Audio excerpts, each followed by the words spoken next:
세계뉴스 헤드라인을 읽다. 오늘 내용은 중국을 바꾼 시진핑에 대한 CNN 특집 기사입니다. 2012년 시진핑 중국 국가주석이 집권했을 때 중국을 강대국으로 만드는 꿈, 즉 위대한 부흥을 위한 전면적인 비전을 발표했습니다. 10년 후 시진핑은 중국을 변화시켰습니다. 그는 광대한 경제적 발자취, 현대화하는 군대 및 증가하는 기술 능력으로 국가를 세계 무대에서 강대국으로 공고히 했습니다. 그러나 중국은 반대 의견에 대한 신속한 진압, 만연한 감시, 강화되는 사회적 통제 등으로 시민들에게 점점 더 제한적인 장소가 되었으며, 이는 비용이 많이 들고 격리되는 시진핑의 코로나 바이러스 제로 정책 하에서 더욱 두드러졌습니다. 중국 공산당이 5년에 걸친 지도부 개편을 진행하는 가운데 CNN은 수십 년 동안 가장 강력한 지도자인 시진핑이 중국의 다음 챕터를 위해 마련한 중국의 극적인 변화 10년을 되돌아봅니다. 그리고 규범을 깨는 그의 세 번째 임기가 예상됩니다. 당의 힘. 시진핑은 자신의 집권을 공고히 하기 위해 공산당 내에서 광범위한 반부패 캠페인을 감독했습니다. 비평가들은 이를 정치적 숙청이라고 불렀지만,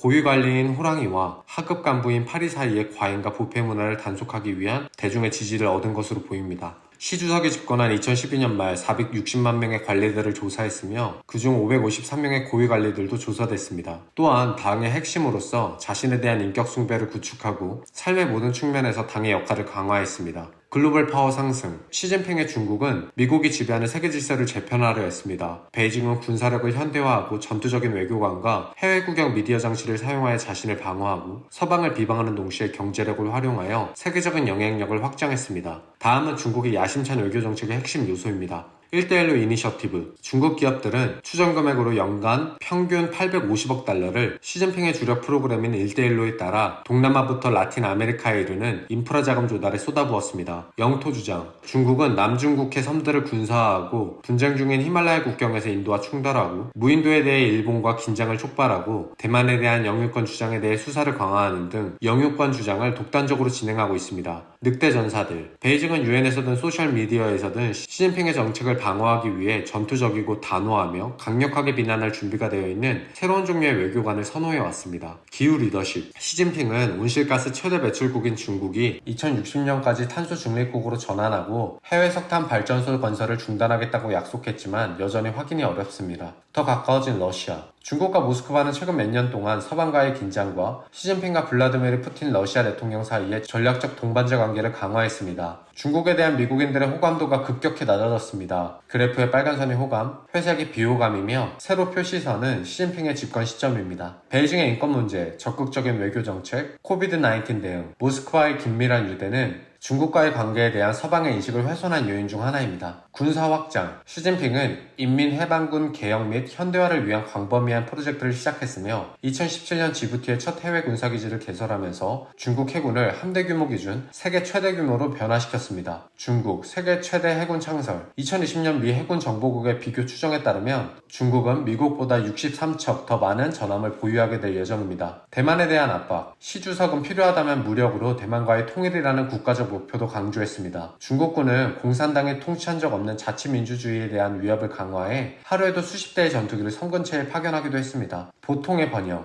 중국을 적당히 번영하는 사회로 만드는 것은 시진핑 집권 10년의 초석이었습니다. 일찍부터 그는 농촌 지역의 절대 빈곤을 없애기 위해 노력하였습니다. 이 초창기에 중국이 산업 허브에서 서비스 및 하이테크 경제로 전환함에 따라 민간 기업이 크게 번성하고 소비자 기술 혁명이 꽃피고 성장하는 중산층의 일상적인 편의가 향상되었습니다. 중국 경제 성장 둔화. 중국의 GDP 성장률은 2022년에 2.8%로 떨어질 것으로 예상되며, 이는 2020년 코로나 대유행 첫 해에 기록된 2.2%를 약간 웃도는 수치입니다. 최근 몇 년 동안 시진핑은 부채, 부동산 투기 및 금융 위험을 억제하는 동시에 경제 내에서 공산당의 통제를 강화하기 위한 규제를 강화했습니다. 빈부격차를 좁히려는 그의 공동번영 비전과 강력한 기업을 통제하기 위한 광범위한 캠페인은 자유분방한 민간기업 시대의 끝을 알리는 신호로 보입니다. 이러한 움직임 중 일부는 코로나 바이러스 제로 정책과 함께 실업률을 높이고 이미 둔화되고 있는 중국의 성장을 더욱 둔화시켰습니다. 9,899만의 농촌 거주자는 2012년 이후 더 이상 절대빈곤 기준 이하로 살지 않습니다. 10억 5천만 명. 2022년 6월 현재의 중국 인터넷 사용자 수는 2012년 5억 6,400만 명에서 증가했습니다. 32,000km의 레일이 고속철도 네트워크에 추가되었습니다. 3조 달러. 2021년 중국의 민간기업 단속이 한창일 때 전세계 중국 기업의 시장가치 손실 추정 금액입니다. 신장자치구, 심각한 권리 침해.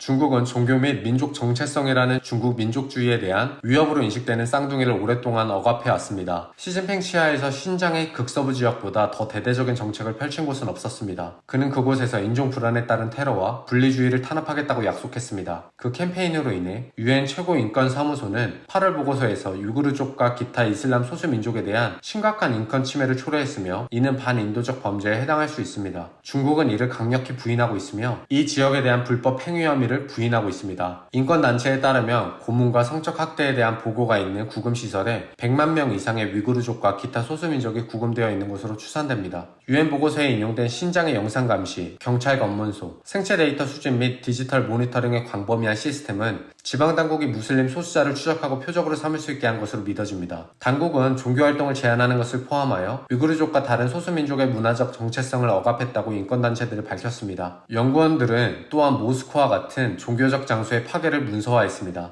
대규모 구금 및 지역 안팎으로의 이동을 제한하는 기타 통제로 인해 고통스럽고 수년에 걸친 가족 이산이 발생했습니다. 강제 불임 및 산하 제한에 대한 보고도 있었습니다. 한자녀 정책 종료, 출산율의 급락과 고령화 사회의 경제적 위험과 노동력 감소로 인해 중국은 수십 년 동안의 산하 제한 정책을 전면 개편하여 2015년에 한자녀 정책을 종료했습니다. 인구 통계학적 위기가 계속되었고 2021년 중국은 세자녀 정책으로 규칙을 더욱 완화하여 허용했습니다. 그러나 감당할 수 없는 집값, 긴 근무일, 어려운 고용시장과 씨름하는 많은 젊은이들에게 결혼과 자녀에 대한 정부의 추진은 여전히 매력적이지 않습니다. 우리는 마지막 세대다. 불만을 품은 중국 젊은이들이 받아들인 바이럴 슬로건, 홍콩에 대한 탄압. 수십만 명의 거리로 나온 2019년 홍콩의 대규모 민주화 시위는 1997년 영국에서 중국 통치로 이양된 이후 홍콩 정부의 가장 큰 도전이 되었습니다. 베이징은 2020년 국가보안법 도입을 포함해 광범위한 단속을 지원했습니다. 비평가들은 이 법안이 도시의 야당운동을 진압하고 선거제도를 재정비하고 언론을 침묵시키고 한때 활기를 띠던 시민사회를 무력화하는 데 사용되었다고 비판합니다. 196명의 사람들은 국가보안법에 따라 체포되었습니다. 6월 현재 124명의 개인과 5개 기업이 기소됐습니다. 1277명의 사람들이 2019년 시위에 연루된 혐의로 체포되었으며 이 중 2804명이 기소되었습니다. 우리는 홍콩의 애국자들에 의해 관리되도록 해야 합니다. 비애국적이거나 반역적인 세력의 인물이 집권하도록 허용할 국가는 세계 어디에도 없습니다.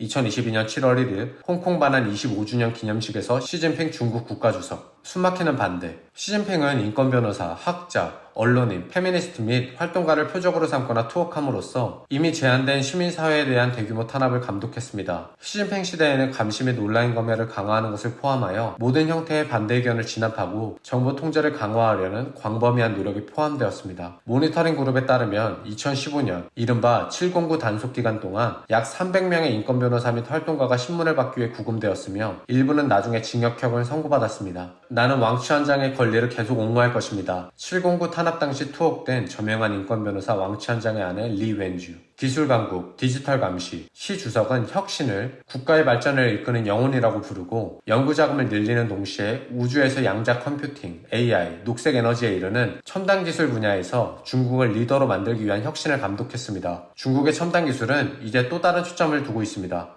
바로 대규모 비디오 감시 시스템 설치와 생체 인식 데이터 수집을 통해 대중을 추적하는 것입니다. 2019년에 전 세계적으로 약 7억 7천만 대 감시 카메라가 설치된 것으로 추정됩니다. 그중 절반 이상이 중국에 있을 것으로 예상됩니다. 제로 코로나 정책. 중국이 2020년 초에 세계 최초의 코비드-19 발병을 통제한 이후 베이징은 독재 국가의 힘과 폐쇄를 힘에 업어 중앙 집중식 검역을 강제하고 정기적인 임무를 부과하기 위해 권위주의 국가의 힘을 활용하여 전염을 진압하기 위해 무관용 정책을 채택했습니다.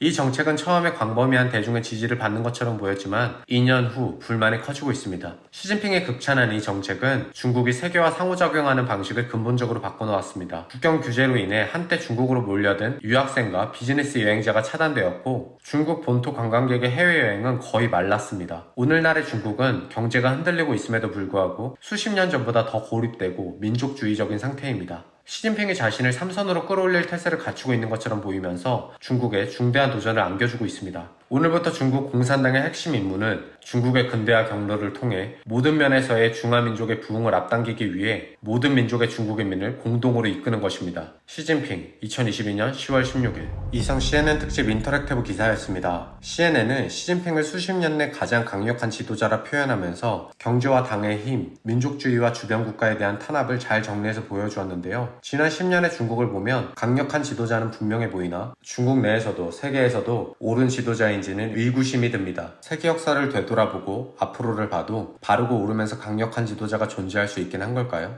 이상 헤드라이너였습니다. 여러분에게 굿뉴스가 되었길 바랍니다.